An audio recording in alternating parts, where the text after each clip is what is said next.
If you've been online at all for the past couple days, it's basically impossible to avoid the topic we're going to cover today. And that's because on Friday, January 30th, the United States Department of Justice, the DOJ, released another batch of the files pertaining to Jeffrey Epstein, an additional 3 million pages at that. There are now over 6 million files in the public record detailing the horrific crimes Epstein has committed, including chilling videos, images, and first-hand accounts from victims that have come out. Much of this content is being scrutinized for being poorly redacted, despite the DOJ ensuring multiple layers of review and quality control. However, the identity of at least 40 survivors have been revealed throughout the documents, with some admitting the experience to be re-traumatizing and disturbing. Some of these photos include the naked bodies of victims, unredacted, leaving publications like the New York Times to personally notify the Department of Justice to push for further redactions. Am I going fucking insane here? Is this not crazy? We should tell the government to redact more of their stuff. Hey, by the way, there's just uncensored photos here, you fucking morons. Oh, that must have slipped through the quality control.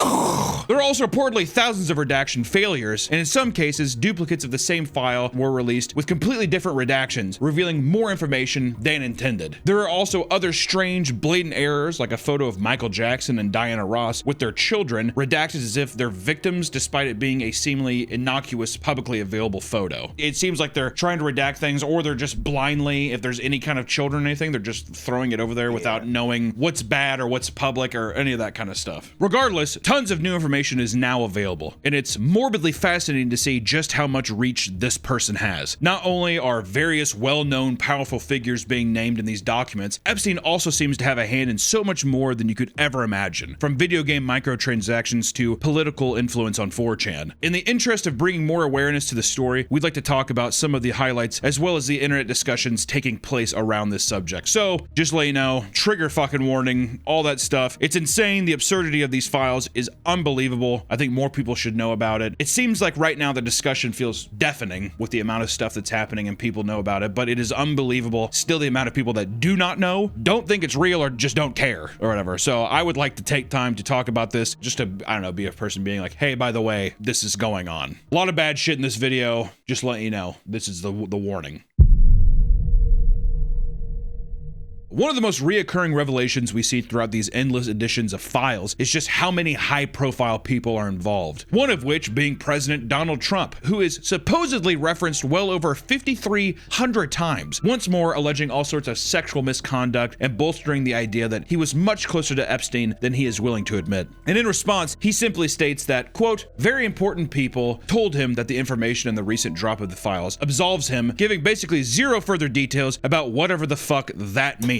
People closely related to Trump were also named, like his Commerce Secretary Howard Lutnick. He publicly stated that in 2005, he and his wife stopped associating with Epstein after an uncomfortable early interaction they had visiting his mansion located just next door to them in New York. After noticing a massage table in the center of the house, Epstein was told that he gets massages every day. He then stepped uncomfortably close to him and claimed he gets, quote, the right kind of massage, which supposedly revolted them so much they never wanted to see him again. Socially, for business, even philanthropy. If that guy was there, I wasn't going because he's gross. This is all very suspicious considering that emails released in the files prove that he was planning a trip to Epstein's island in 2012, years later. Further documents even show that they planned to work together in 2018. The files make claims about even more world leaders. For example, FBI sources also claim that Jeffrey Epstein was the wealth manager of Vladimir Putin. The same goes for Zimbabwean President Robert Mugabe. Andrew Mountbatten Windsor, formerly known as Prince Andrew, had his royal title stripped away due in part to his relationship with Jeffrey Epstein. While he constantly denies this, the new files show further conversations with Epstein on top of images of him kneeling over an unidentified woman who could potentially be a 25-year-old Russian woman and not a child. Other high-powered, wealthy people such as Steve Tisch, the co-owner of the New York Giants, were seen exchanging vulgar messages about women Epstein was planning on hooking up with, though he publicly states that he never took him up on his offer.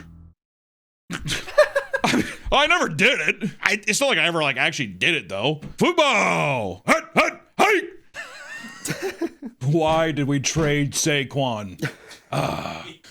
God. There are even big names in the tech space that are involved. Not just Sergey Brin, one of Google's co-founders, but Bill Gates himself. Even years after Epstein pled guilty to soliciting prostitution from minors in 2011, Bill Gates was continuing to spend time with them, despite his now ex-wife Melinda Gates urging him not to. This is part of the reason they got divorced in 2021. The recent files reveal allegations from Epstein that Bill Gates was cheating on his then wife and trying to hide a sexually transmitted disease he obtained from, quote, Russian girls. Part of the emails, which Epstein strangely only sent to himself, includes a claim that Gates was trying to request antibiotics that he would, quote, surreptitiously give to Melinda. Bill completely denies these claims, calling them absolutely absurd, which Epstein desperately wanted Gates to join a business venture, so the narrative is that this is blackmail and the truth of the whole situation's unclear, but come on, dude. Well, that's the easiest thing too, is people can just say, it's blackmail. No! Come on! He was blackmailing people, though. He get you in trouble and then be like... I mean, don't get me wrong. He had fodder to blackmail you, but it's another thing, too, of like, I didn't talk to that guy anymore. And it's like, you ain't hanging out with him after he got arrested for child sex trafficking in 2011? Like, kind of. He has jet skis. I really want to know the justification when people are like, well, yeah, I talked to him, but it's just because I love fishing. I love deep sea fishing. That's the only place I could do it. God! Elon Musk and Epstein were connected as well. There are messages dating as far back as 2012 showing that he aimed to take a trip to Epstein's island. Once again, this is well after Epstein became a convicted sexual offender. Just putting that out there. 2011, 2012. It's a full year, a full calendar year. And one of these emails, Elon asks, what day/night will be the wildest party on your island? In a separate follow-up email, it reads, quote, do you have any parties planned? I've been working to the edge of sanity this year, and so once my kids head home after Christmas, I really want to hit the party scene in St. Bart's or elsewhere and let loose. The invitation is much appreciated, but a peaceful island experience is the opposite of what I'm looking for. Whoa. I don't care if he's like, he had amazing jet skis and whatever. With everything we know now, how else could you take it? I want to get wild. That's like saying the same thing to Diddy. I want to get wild at the Diddy party. Oh, yeah, exactly. Oh, if Diddy was like, I want to throw another whiteout party, whatever. You kind of look at that in a different fucking light now, too. I want to get, yeah, exactly. Diddy and me should get loose at your island party. And I don't mean a calming thing. I want to get fucking buck wild. Also, mind you, you're emailing this to a guy that got arrested for child sex trafficking a year before. That's like going up to the BTK killer and being like, can you teach me how to fucking tie some knots? Is it not? Oh, I mean, he knows how to tie knots. Yeah. Holy fuck. These messages are absurd considering Elon had long since attacked people for associating with Epstein, including Donald Trump himself, as recent as last year. Also, there was some other emails shared around, like the girls for the win or the epic vacation email meme is not real, apparently. So, you know, just saying. There's a couple that there are files of the emails that are real and some that are not. The one being where fucking Epstein called Elon, like, I don't know, like a fucking buzzkill or something like that. That one's fake, even though people were like, that is awesome. Which also, that's another thing too, is people being like, that is so funny that Epstein thought Elon was a buzzkill. And you're like, that's hysterical, actually. God. One of the many FBI tips related in the files are from a woman who alleges that she was drugged and sexually abused on many occasions. She claims rapper Pusha T was one of her, quote, handlers, and that she once woke up in a room with both Jay-Z and Harvey Weinstein. Good fucking God. Yeah, there's monsters around it. The files are also filled with various forms of media that are quite unnerving, not just images of young children, but locations from Epstein Island that have ignited all sorts of conspiracy theories online. And these photos range from bizarrely designed buildings like striped houses to what seems to be a dentist's office surrounded by poorly crafted face masks resembling real known figures. Just very like weird, culty, like it almost makes it seem like every conspiracy theorist that you hear about this shit was right. That's actually the consensus on Twitter now. Really? Well, there's a lot of emails that I saw. I don't know if they're actually real, but they're doing things of like, I want a cheese pizza and like a... Well, I was gonna say the Pizzagate thing. Everyone laughed about that. Whatever. But, yeah, the thing is, from what I understand, it's like the one pizza place they were pointing to wasn't actually, like that was innocent, supposedly. I'm just saying, if you're in Jeffrey Epstein's email list, emailing a motherfucker about cheese pizza, you don't have to be a waterhead to realize that that motherfucker ain't talking about cheesy bread, all right? Am I wrong? I mean, like, it's just one of those things where it's like, why are we even giving this the benefit of the doubt? You know? Well, I mean, who knows? It's like, we got enough proof, okay? Ain't no way. I'm not fucking messaging Jeffrey Dahmer about breadsticks and soda pop. Hey, Jeff, you want to go get breadsticks and soda pop? You're talking about a fucking Puerto Rican guy at a gay club. You know, am I wrong? Good God. Ugh. One of the most unexpected discoveries is that Epstein might be partially responsible for microtransactions in the biggest FPS of all time, Call of Duty. In an email from 2012, 4 months before microtransactions were added to Black Ops 2, former Activision CEO Bobby Kotick thanked Epstein for an offer and for the fun he had with him and his team of experts. Throughout a specific email conversation among Pablos Holman, Epstein, and Bobby Kotick, the trio discusses this topic and are all in agreement. Pablos is also quoted saying, quote, "I'm all for indoctrinating kids into an economy. People took it to the next level by giving the claims validity simply because the abbreviation for the name of the in-game currency in Call of Duty is called fucking CP. How? How? These conversations occurred around the same time that Epstein was banned from Xbox Live. In December of 2013, Epstein's account was banned for, quote, harassment threats and or the abuse of other players, meaning he was on mic potentially arguing with teens or young adults and threatening them. Enough so that you get kicked from the fucking game, even though you know personally the fucking guy who made the game. And they were still like, yeah, we have got to kick him. He had that much time. How much time do billionaires have? All the time in the world. You baby. have all the time in the world. You get to a spot where I'm guessing it's just the money is just coming and you don't have to do anything, to where you have enough time to literally be in a room alone with yourself on mic yelling at children in Call of Duty. This is not the only reason he was banned. Xbox would send a second message revealing that they also banned him for being a registered sex offender. You go to Xbox. Oh shit. Okay. Wait, that came second? Yeah, I was gonna say that came second. Well, this adult is verbally abusing children. Oh, nope, he's a sexual offender. Okay, no more Call of Duty and Halo for you, buddy. The recent batch of files also revealed that Epstein was an avid enjoyer of Battle Royale games. In an email, Epstein was excited about the upcoming Battle Royale mode added to Black Ops 4 and wanted to buy stock in Activision, thinking it would be a big success. And in the same email, he also mentions Fortnite, which online investigators found was allegedly one of his favorite games. There are pages of documents mentioning Fortnite, and one in particular showed that Epstein had purchased $26 worth of V-Bucks.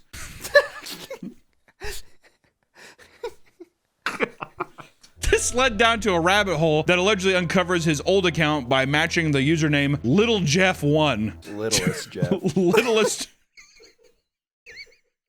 By matching the username Littlest Jeff 1 to a YouTube email that showed the account had the same name. Here's the thing saying about that and the video game stuff, because it sounds absurd and like who gives a fuck. It's just the sheer reach. And it's just that it is in everything. It's fucking makes you just, like in every aspect of life, of anything, it seems like this motherfucker had his hand in it. It's insane. 4chan is notorious for dark and seedy posts, but it turns out that Epstein might have had a hand in creating one of its most polarizing pages. The poll board is one of the most active boards in all of 4chan and is known for cultivating a lot of horrible beliefs that are now popular in American politics. Epstein was a regular user of 4chan, and one of his favorite places to visit and share was the U board, or the 4chan Yuri board. He also regularly viewed Overwatch porn, and at one point emailed a Five Nights at Freddy's porn gift to a friend from a thread about Mercy Doggy Styles POV. What? Mercy Doggy Style POVs with the subject, quote, amazing animations. This is a true purveyor of the arts.